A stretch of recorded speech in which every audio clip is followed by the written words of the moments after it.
Welcome back. This is the Something Ventured podcast. I am Kent Lindstrom. I am your host. My guest today, Carter Cohen. We talk a lot about Gen Z here in Silicon Valley, Generation Z. That is the generation of people who come after Generation X. We're not really sure what happened to Generation Y. But I've polled a lot of people, millennials, post-millennials, I guess is what you call it. This is people who are like 16 to 20. Gen Z seems to be the answer, so we'll go with that. My guest today, Carter, is 17 years old. He is finishing up high school here in the city of San Francisco, is about to go to the East Coast to college. And I figured rather than hypothesize about this group of people who allegedly has made Snapchat worth billions of dollars, who apparently understand all technology that people over the age of 25 do not, rather than sit around and hypothesize about those people, I want to just have a conversation with one of them. I think you're going to like this. Carter Cohen is articulate as hell. I think you're going to enjoy it, and it might even make you feel a little better about the future. This is the Something Ventured podcast. My guest, Carter Cohen.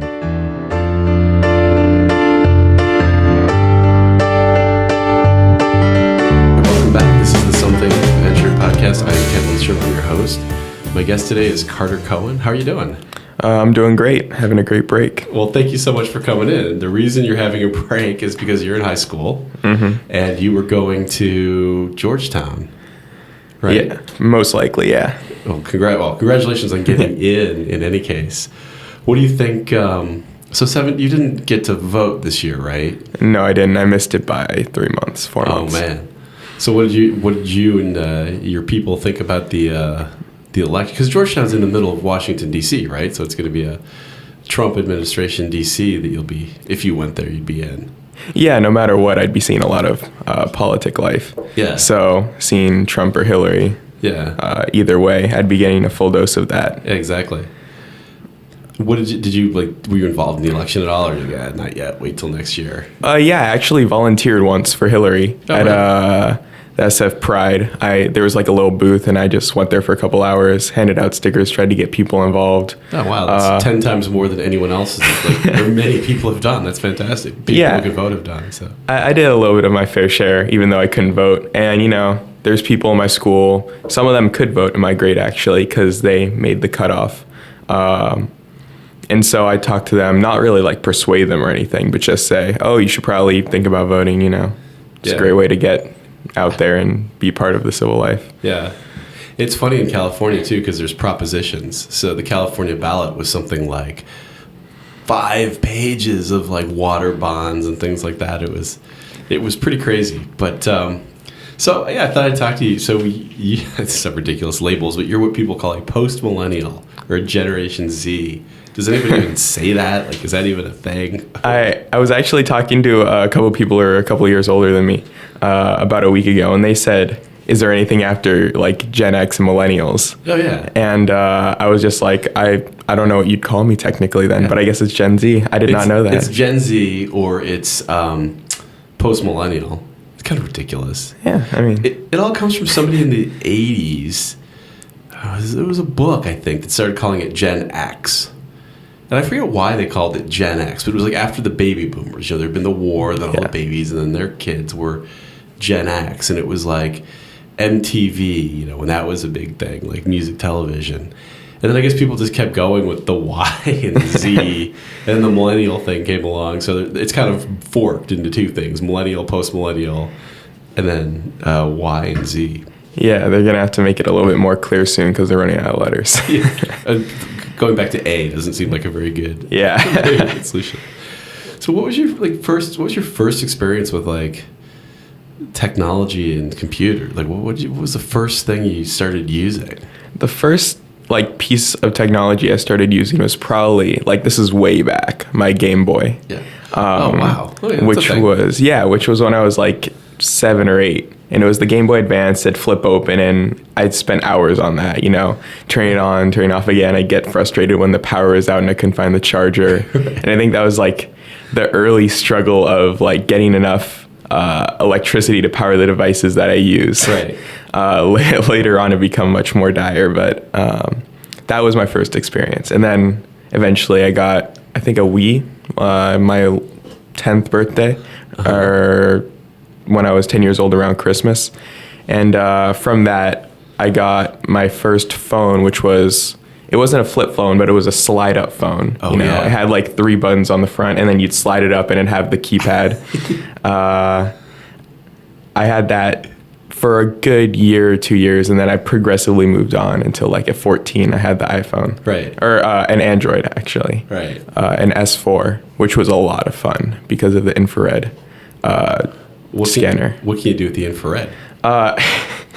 What you could do is you could program that phone. I think you still can. I'm not sure if it doesn't explode. But right.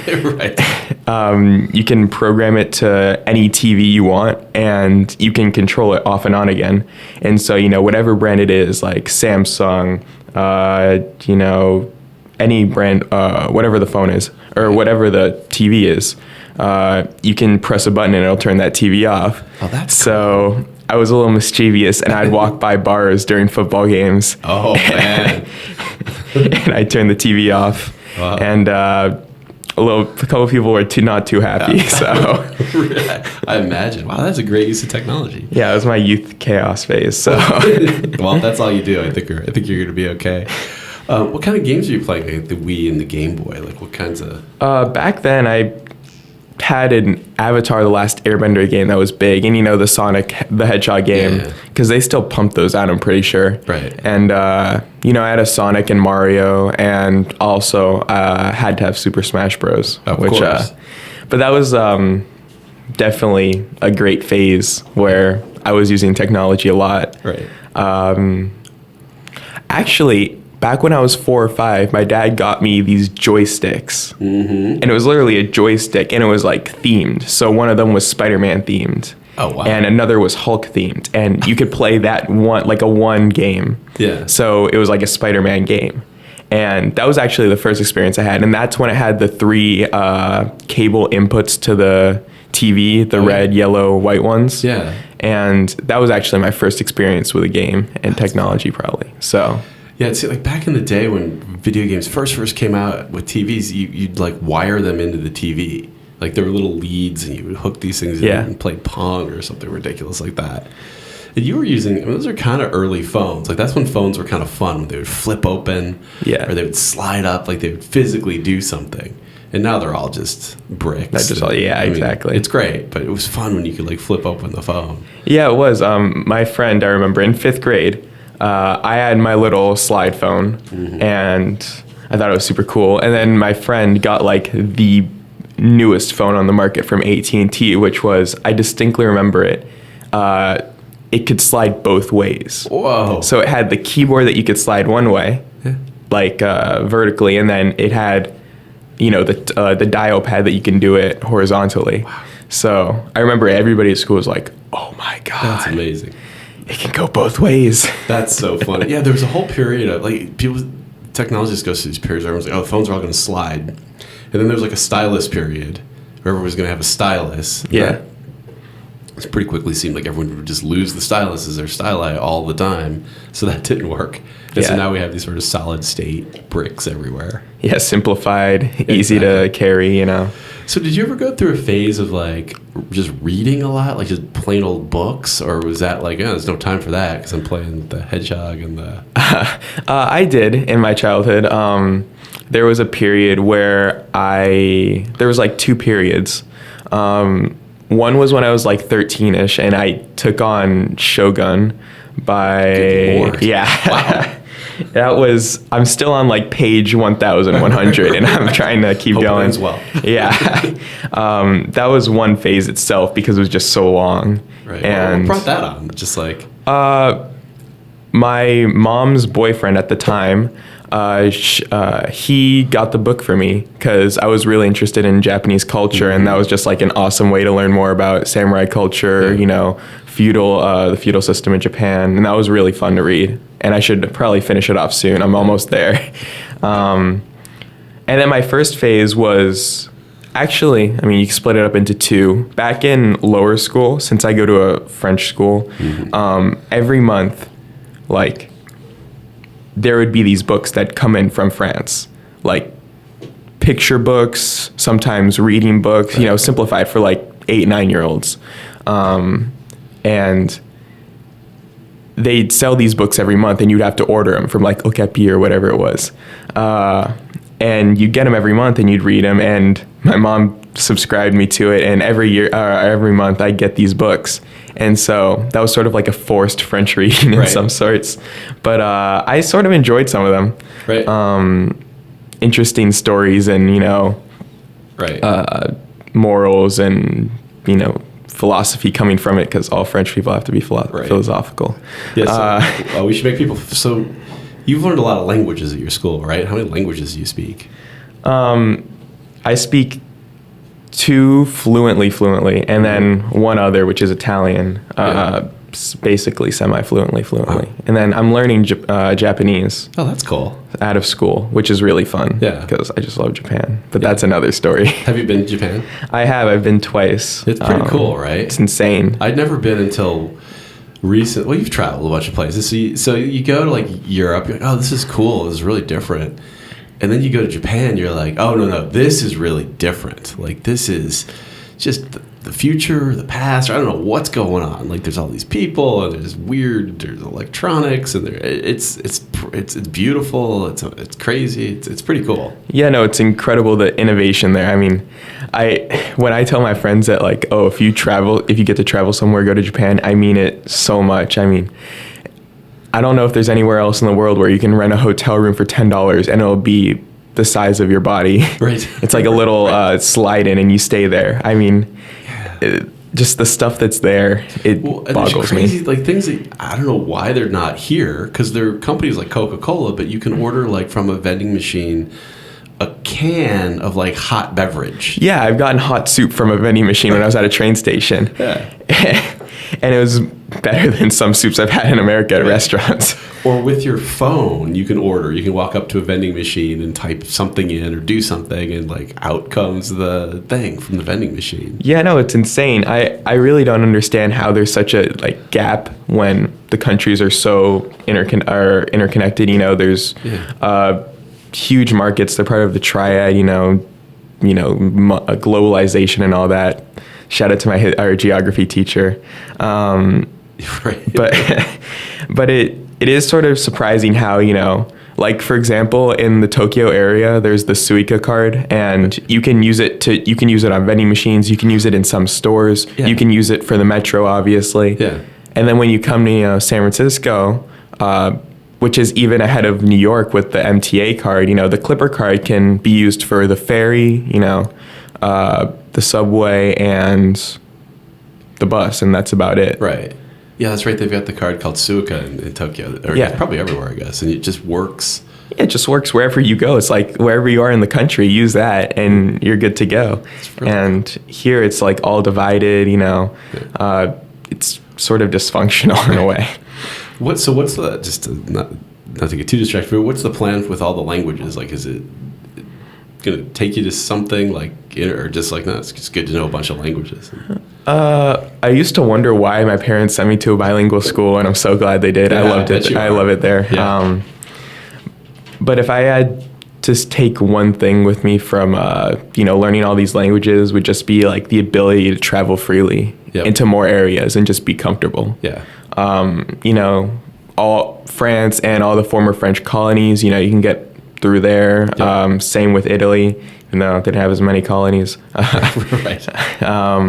And just learning romance languages, for one, open like a huge understanding of other languages. I took 2 years of Latin too, one of them not by my choice. Right. That helps. I know. Which was an interesting task. It's a difficult class. But it just allows you to, travel across the world more freely and have a bigger, larger access. Yeah. Yeah. I grew up in San Diego and for some reason took French. It makes no sense, like why they're teaching French. It'd all be Spanish in San Diego. Yeah. But there was probably some girl in some French class, or so. I don't think it was a very thoughtful decision, but do you ever plan to go just live somewhere for a while? And I do. I'd love to live in Europe, but I really want to live in Japan. Yeah. At some point in my younger life. just because it's incredible. I know a lot of guys who do that, who, just American, guys and women who just kind of, the same thing. They just really like it. They want to live there for a while, and some of them, I know guys who just stayed forever. I can believe it. And there was definitely a phase where there were these guys who would go over, and they were kind of the American entrepreneurs. And so they just sort of got into the network, and they started things like Japanese travel companies. It was like kind of to be like an American guy who could speak English and had that entrepreneurial thing, but had the connections. Who could speak Chinese, and so they kind of just became the thing basically, and built stuff. So. Yeah, I mean, obviously, if that happened to me, it'd be incredible. But yeah, I guess that's more China. Yeah, because I'm saying China instead of Japan. But No, but still, I mean, wherever you go, there's always an opportunity to, I guess, capitalize. It's pretty cool. I always enjoy when I travel somewhere, Singapore or something like that, reading the news, like watching the news or reading the news, because you realize it's not all about the U.S. Like you'll be in Singapore and it's all about like what's going on between them and Indonesia and Australia, and you're like, there's a lot. A lot going on in the world that's not all about, the United States. And there's a lot of the United States too, but but when you leave the U.S., it's sometimes surprising to see that it's not sometimes not at all a focus of the area in which you're in. Yeah. French people in France, they care. They somewhat care about what happens in America, but they're not crying about the political outcomes or cheering about it. Everybody, they have their own autonomy in sorts, and I think people sometimes forget about that. Yeah, I was in Peru a few years ago, and the guy's taking us around. He's like, "Oh, you know about the big, conflict, the Peru and Chile?" And like, no, I don't know what that is, and it's some water thing or something that's been going on for years. You're like, well, yeah, of course they've got some relationship with their neighbor that's really important to them, and goes through conflicts and all that. Yeah, and I feel like America is such a big country and has such a large scale of importance that people in America only get American news. Yeah. Or, it's just such a... Whereas people in other countries, they get more of a global, view. Because I'm pretty sure in my French history class, at least, it's, French history, but also has world history aspects, like from middle school and going on.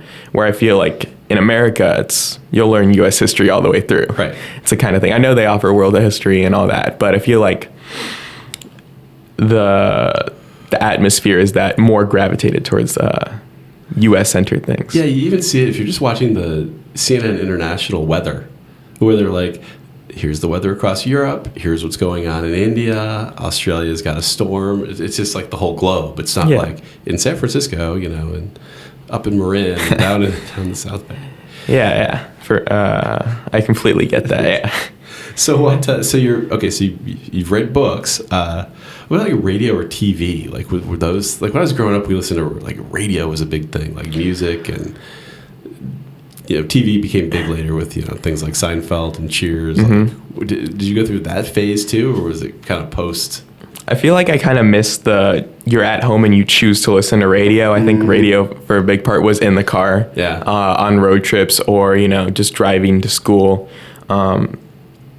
There's like a sort of not set of rules in my dad's car that if it's baseball season, well, sure, you listen to baseball and crew can kipe in the morning. But do you like it? Do you like baseball on the radio? Or? Oh yeah, I enjoy listening to it sometimes. But if it's Some not, people hate it. It's the most boring thing they've ever heard. I think it's cool, but no, I completely get the split divide.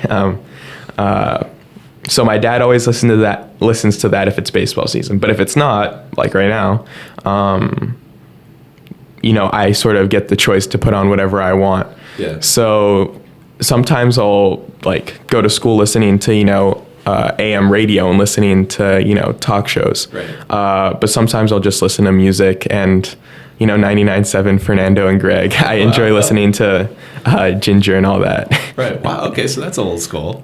How do you otherwise discover music then? I have Apple Music, which is actually pretty cool. Yeah. If you're on the family plan, which I am, it's worth it, sort of, in my opinion, to get whatever you want, whenever you want. Right. If you're at a party, you need to get, like a split second list of music to play. They have stuff pre-made for you. Right. It's easy, and based on what you've had, it selects new stuff for you, sort of like Spotify, just like Apple Spotify. Right. I just use it because I think the home screen logo is prettier on my iPhone. So the decisions made. That's pretty funny. Yeah. What?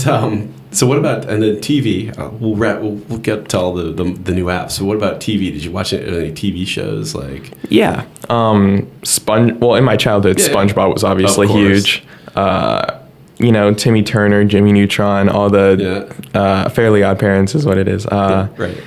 All the child TV shows I watched. I even watched, sometimes I'd stay up too late and Adult Swim would come on and I'd see like, what is it called?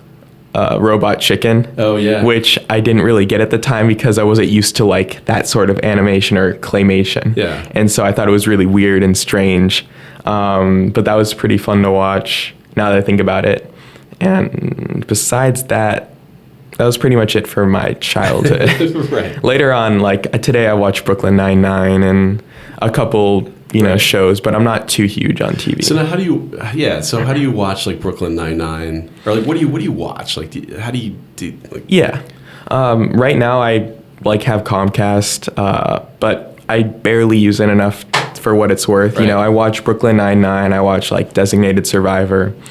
But besides that, I either watch whatever's on, which is usually like one or two movies from like IFC or FXHD, whatever it is. Yeah. And besides that, I don't really use the TV at all. Right. But I have Netflix and Hulu. My mom has them both, and I just use it under her account because you can split it. I use that so much more than I do Comcast, and it's almost worth it to just wait a couple months for the whole new season on Netflix or Hulu, even though Hulu has ads, which I think is ridiculous if you pay. Right. And then what app do you watch it on, or what device do you watch it on? I either watch it on my PlayStation 4, which connects to the TV, and then I get it on the whole TV, or I watch it on my phone if I'm in bed and lazy, don't want to get up. So what, have you seen the Star Wars movies? I have seen all of them. Now, what order did you see the Star Wars movie in? I had the whole, when I was like 5 and like actually could watch them. Yeah. Or like remember somewhat of the movie. Right. My dad had bought the whole like collector's edition set, so it was 4, 5, 6, 1, 2, 3. Uh-huh. Like in order of name. And that's how you did it? And I'm pretty sure that's how I did it, yes. So what do you think of 4? Is it kind of like old technology? Yeah, I mean, I obviously at the time when I saw it when I saw it for the first time, I wasn't like, wow, this is really bad, because I had nothing to compare it to. Right. But over time, you could see it obviously improve because there's a 20, 30-year difference between production. And today when I watch them, I fondly enjoy them because of the memories it brings back. Right. But I also think it's kind of funny how, they look like puppets. Yeah, sometimes. It was, I mean, when that movie first came out, the first Star Wars, which I think people call New Hope now. Yeah. Which I guess was in the title at the time, but I don't remember. But the first time, like, that huge ship kind of comes overhead, everyone was like, wow, like, you'd never seen anything like that before. And now you see it, and you're kind of like, I think it's just because I think my dad told me he went to go see A New Hope when it came out in theaters, like 40 years ago. Yeah. And he was in the theater, and the whole audience was quiet, and it started off with the bang, like, duh, and then the ship came by, and everybody was like, oh my God. Yeah. They started losing. I was just like, yeah, that doesn't really happen in movies anymore. No. And even when they're just amazing, like, I don't like, you see some movies and like the things that are going on are pretty amazing, and you're just used to it. The sound is enormous, and you're like, it's incredible. Like, whatever. Today, like, I feel so many huge, like, major budget productions are so well done, the explosions, the, CGI, whatever it is. And you're not commenting when something is good. Right. Rather, you're commenting when something is bad or poorly made. Right. Yeah. It's always, I feel like it's a critique. Yeah. I mean, I do it myself too. It's like, wow, that looks really bad. Yeah, exactly. Or like it doesn't meet up to the standard because the standard has become so high. Yeah. In like motion pictures today. Yeah. And then there's movies that are meant to be ridiculously bad and cheesy, like Sharknado. Exactly. Some of the animated stuff's amazing too. Oh yeah. Like I saw Moana recently. It's a big Disney film, and I was just watching like the boats sailing, like they're all sailing the right way, like they're doing the right thing that the wind would do, and geez, like you guys are. I guess there's thousands of people working on those things, and that's why. Yeah, no, sometimes I'm playing like Battlefield 1, a new, first-person shooter on PlayStation 4 or, whatever it is I'm playing. And my dad will walk in and he'll be like, wow, how are the graphics like so pristine? It looks like real life. Right. And I was like, yeah, I mean, this is just the standard now. Right. It's what we've come to. Yeah. Well, and that's become such a big business. You see games getting advertised on TV and stuff like that. It's kind of insane. Yeah, it's huge. But so what about social media, like communicating with your friends? Like what's your strategy? You got Facebook, Vine, Snapchat, like a lot of them. Yeah, sort of. The three big ones are Snapchat, Instagram, and Facebook. Even Facebook is on the lower end. I'd say for me, Snapchat is the highest that I use of any of the apps. Right. But across the country, I think for most people, it's Instagram of my age. Really? Yeah, but not by a lot. I mean, they go hand in hand. Well, what do you use Facebook for? Facebook, I use it to, say there's an event and you can invite people to that event and it's easy to do instead of like messaging every person. Or, sometimes you just, for birthdays, and sometimes you just scroll down to see your feed if there's any, memes or whatever it is. Right. But today it's just become so filled with, biased political,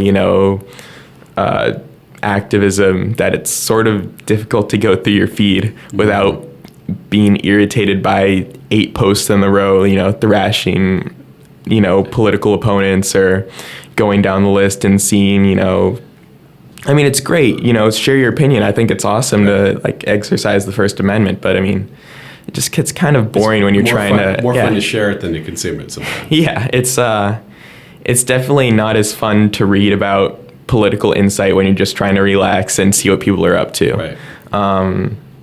But people still use Facebook, but Facebook Messenger for Android people especially, because I know personally that the messaging app, like the SMS app that comes with the phone, is subpar. So a lot of Android people use Facebook Messenger, and on an iPhone, which I'm on right now.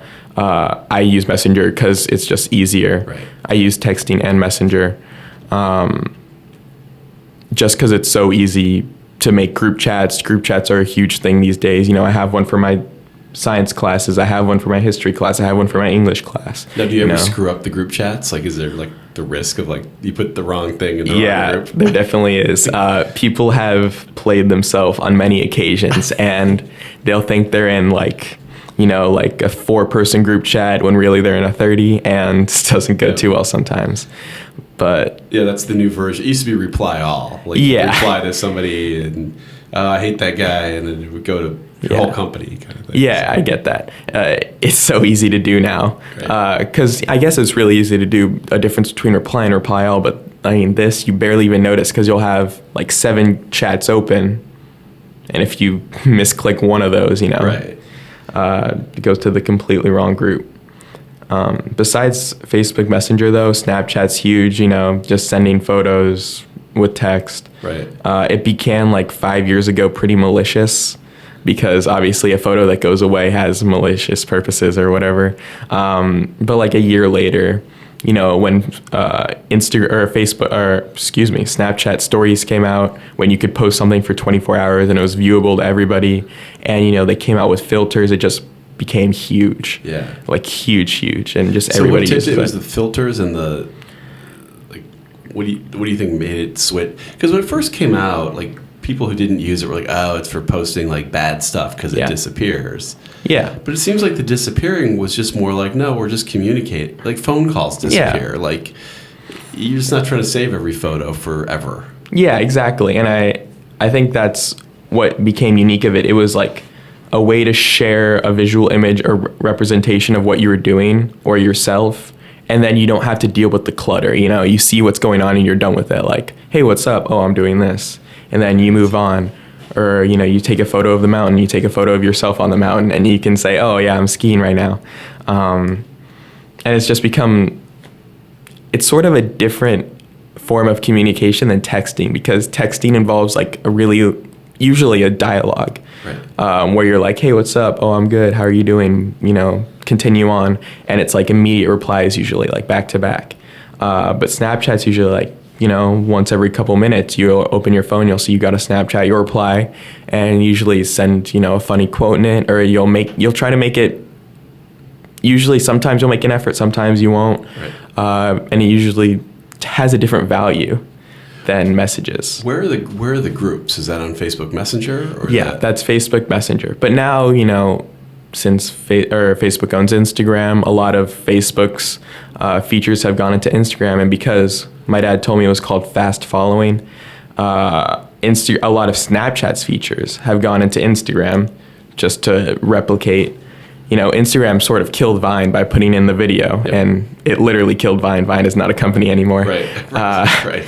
And, it's just been absorbing all these different forms of content. It's trying to be like an app to do everything. It has direct messages. It has group chats. It has, the video posting. It has the photo posting.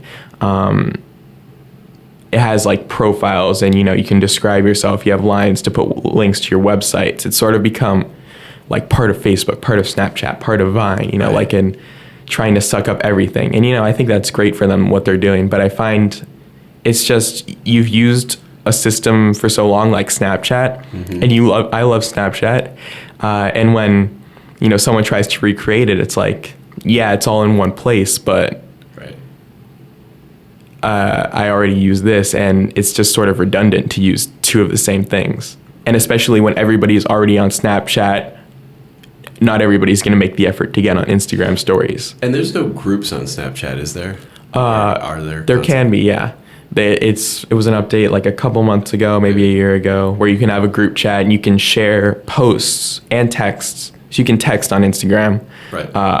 onto the group page, and then it has a link to, it has like the actual photo. You don't have to Right. click on the link, but of said Instagram post. What do you think about this? The changes Snapchat makes, like they recently just switched from. I think it used to be if you played stories, they just kept playing through, and then they stopped that. So now you go back out. Yeah, I didn't have the update till a couple weeks ago because people said they didn't like it, and I saw what it was, and I didn't like it personally, where you have to click on the individual stories, Yeah. and then you have to click play. Right. So you can sort of pick and choose what you want to see, where I'm used to seeing the stories I want to see, and the moment I see a story I'm not interested in, Yeah. someone going on a rant about whatever it is, I just swipe or I double tap and Yeah. click through them really fast. So it was an interesting change. Yeah. It's much more selective, and I find myself going through a lot less of people's, stories. That's interesting. I only go through the stories that I'm interested in, like maybe half the stories, because they're actually doing something, Yeah. and not at their house talking about how they're very mad about whatever. Right. Yeah, they've changed things a lot. They moved the. Do you ever read the content? The Daily Mail and all that, the big publications, or For a couple weeks I did at the very beginning of its release, that I found that it was so simplified for like teenage consumption. Yeah. Like they'd put a huge photo and they put 2 lines of text max, because like CNN would have a page and they'll talk about, like a serious event happening, like the Paris attacks, or, the attacks in Nice, or, whatever happens around the world, San Bernardino, whatever. Right. And they'll like simplify it, like super simplify it into bullet points Right. about what happened, what the government's doing next, what the families are feeling like. And it just feels so, It's a little weird. like you're being Yeah. babied, or like you're being treated like a baby. Yeah. And so, I mean, I definitely don't get all my information from Right. Facebook. I think that's a bit silly. But I just updated in the news app from, I'm sure a lot of people don't do this, but the news app from Apple just pops up in my feed. Oh, yeah, right. And it gives you a link to, whatever CNN, whatever it is that you listen to, And which multiple feed did sources. you put it in? Like which sources do I, or which... What feed does it pop up in? Did you put it in the Messenger? Or? It pops up in like my my notifications feed, Oh, just yeah, on the yeah, front of my okay. phone. But it's interesting, the story things, like CNN story, Daily Mail story, whatever it is. Yeah. I don't check it out too much because it seems a little bit silly sometimes, but I do have a lot of friends that enjoy it. Yeah. And, I completely get it because some of the stories are really funny, like a whale saves boat by, pushing it to whatever. Right. Yeah, it's kind of weird, too, that they operate differently than the stories. Like, Yeah. You have to use it to you navigate them differently, which just seems like kind of a weird choice, but... It is sort of, because, they're more interactive. You can slide up and slide down to get more details. Yep. And there's subtle differences because I'm sure they ask for that because they're paying money for it. Right, but it makes sense. So you're pretty optimistic about Snapchat, like not getting taken over by Instagram or... No, I mean, Instagram, I feel, has hit its peak maybe a couple of years ago. Yeah. It'll still be around for a long time. It makes Facebook a little bit obsolete. It's just, you find that you go through even though Instagram has all these features, all you really use is your feed. Interesting. And sometimes like the group feed where they'll share like other people's feed that you don't follow. Yeah. So besides that, I don't really find myself using Instagram. And it usually, like, I'll find myself going through repetitive posts because there's actually a lot less content than you think. For the average, if you follow, like, say, 200 to 300 people, Right. if you checked it in the morning, if you check it by the afternoon, you're going to have, like, 5-10 minutes of stuff to go through, and that's really much it. Right. Interesting. So what, do you see anything new, like, after Snapchat or... Right now... Interesting? Right now, and I'm sure it won't be, it might be. Don't want to bash anybody who's developing this app. Right. But it seemed like it already hit its peak. It's called House Party. Yeah. Have you heard of it? Yep. It was a Meerkat pivoted, I think. I think there was a company that was like a Vine type thing. Or, yeah, like a live video thing that wasn't working and it pivoted to House Party. So you're using House Party, but you're not convinced. It's a cool idea, and I think it's a cool concept, but I don't really see it. It's not big like Instagram or Snapchat. You post something on Instagram, within 10 minutes, if you have a follower base, you'll get people to like it. If you're on House Party, there's one, maybe two people on at a time. Right. When you're friends with like 100 people, so it's not a... Isn't it supposed to be like live chat or live video chat or... It is. It's like FaceTime. Right. Where anybody, if someone is friends with the person you're in a house party with, which is like a video chat, they can join the house party. So I could be in a house party with you, and you could have a friend that I've never met, and they just join the house party. Yeah. Sort of like, so it's not anonymous, but people you don't know can definitely just pop out of nowhere, right, and join you. And you can also make or you can make it private or public. Yeah. So. All right, so we'll keep an eye on House Party, but not too. Yeah, it's interesting. Not cool. Yeah. Well, cool. This is great. What wrap up? But what are you excited about, like for the future? And you're off to school, off to Washington, maybe. Yeah, I'm definitely excited to get a lot of snow on the East Coast. Yep. You'll get plenty of that. That was definitely too big of a factor in my application process. The snow. It was the snow. I want to be in a snowzilla, as they say. Oh, man. You'll get your wish, and then it'll be like, I want to be somewhere sunny. Yeah, I might regret it, but I'm very excited for that since San Francisco has a lack of, for sure. Besides that, just grinding through the rest of senior year. Yeah, well, don't work too hard. Looking for the nice summer break. Cool. All right. Well, thanks for doing this. This has been great. I appreciate it. No, it's been awesome. Love doing it. Cool. All right. My guest has been Carter Cohen. I guess we're calling it Gen Z, although it's kind of ridiculous as I say it. But we appreciate your giving us some insight. Thanks a lot. Yeah. Thank you so much for having me. All right. This has been the Something About Your podcast. Thanks for listening.